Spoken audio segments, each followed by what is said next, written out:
प्रिय भाई और बहनों, आज का शुभ संदेश के लिए आप सभी को हम स्वागत करते हैं। यीशु के साथ रहेंगे वहाँ, संतों के साथ रहेंगे वहाँ, फिर ना होगा संताप और विलाप, यीशु पोंछेगा आंसू वहाँ।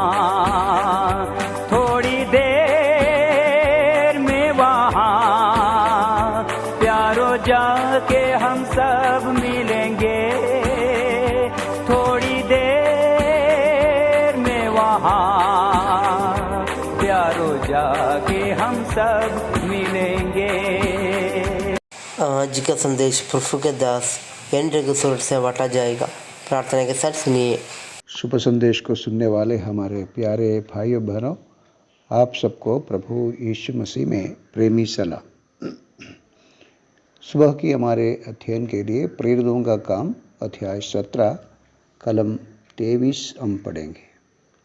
क्योंकि मैं फिरते हुए तुम्हारी पूजने की वस्तुओं को देख रहा था तो एक ऐसी वेदी को पाई जिस पर लिखा था कि अनजाने ईश्वर के लिए, सो जिसे तुम बिना जाने पूछते हो, मैं तुम्हें उसका समाचार सुनाता हूँ। परमेश्वर का दास पौल एदन शहर में और वहाँ की प्रभाषण की स्थान में खड़े होकर वहाँ की ज्ञानियों के सामने और वहाँ की भक्तों के सामने हर प्रकार की देवता को पूजा करने वाले उनके बीच में संदेश देते हैं। और इस संदेश में एक मुख्य बात हम देख सकते हैं कि वह एक मूर्ति को पाया। उस मूर्ति के ऊपर ऐसा लिखा, अनजाने ईश्वर के लिए। तो पौल उस वातावरण को, उस स्थिति को, उस विषय को लेकर उनके बीच में समाचार देते हैं।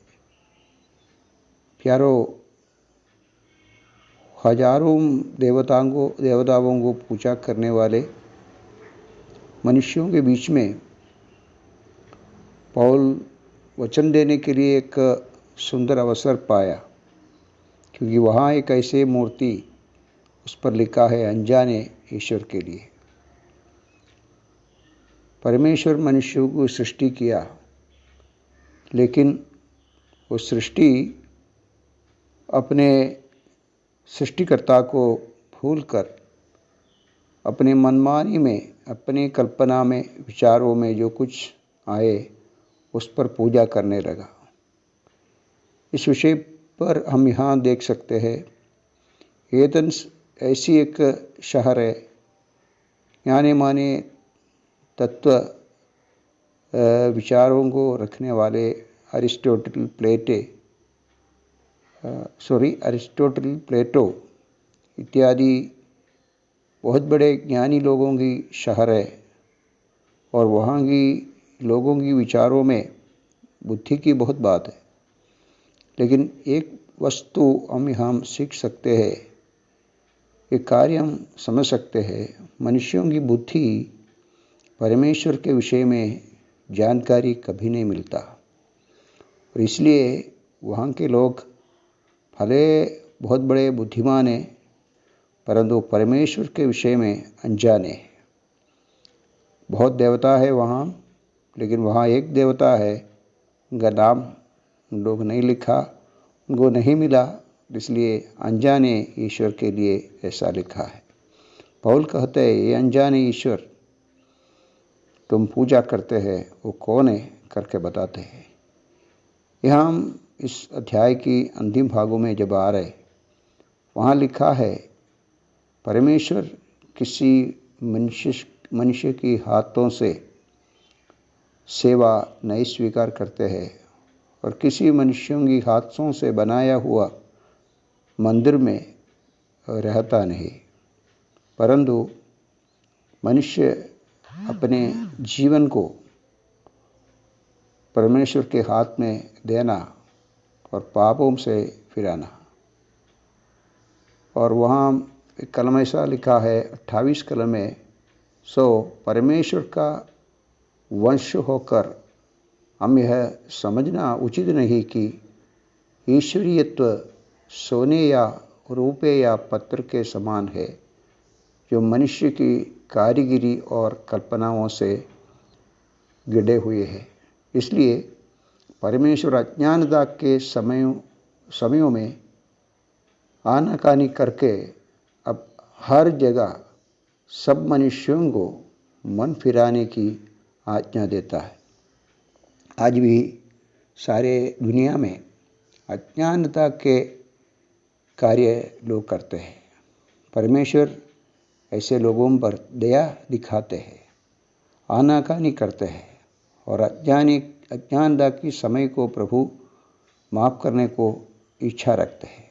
हम जानते हैं सामरीन स्त्री के साथ प्रभु जब बात करते हैं, उस स्त्री से कहते हैं कि तुम लोग अज्ञानता से भजन करते हैं, पिता की उपासना किस पर करना है, किस रीति से करना है तुम नहीं जानते, अज्ञानता से करते हैं।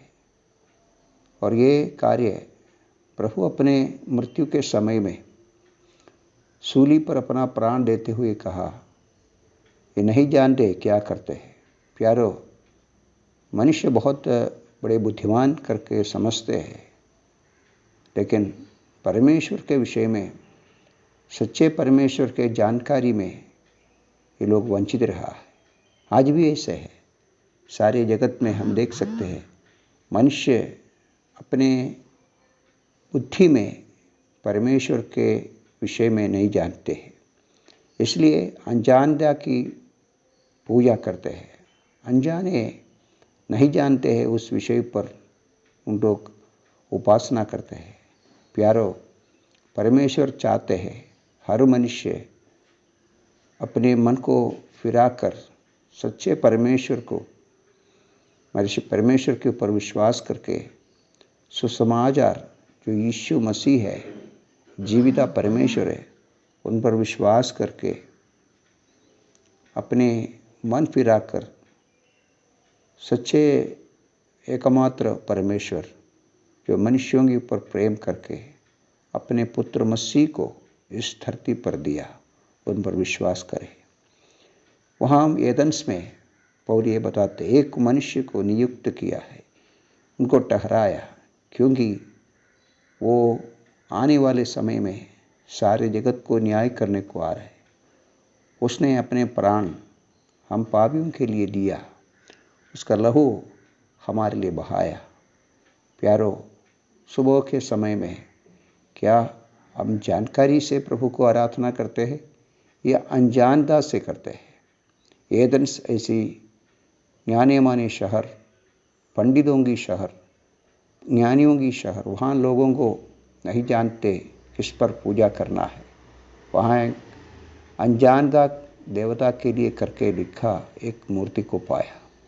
आज भी बहुत बड़ी जाने माने एडवांस शहर में भी बहुत प्रकार की आधुनिक विज्ञान के ऊपर चलने वाले मनुष्यों के मन में परमेश्वर के विषय में इतना जानकारी नहीं है।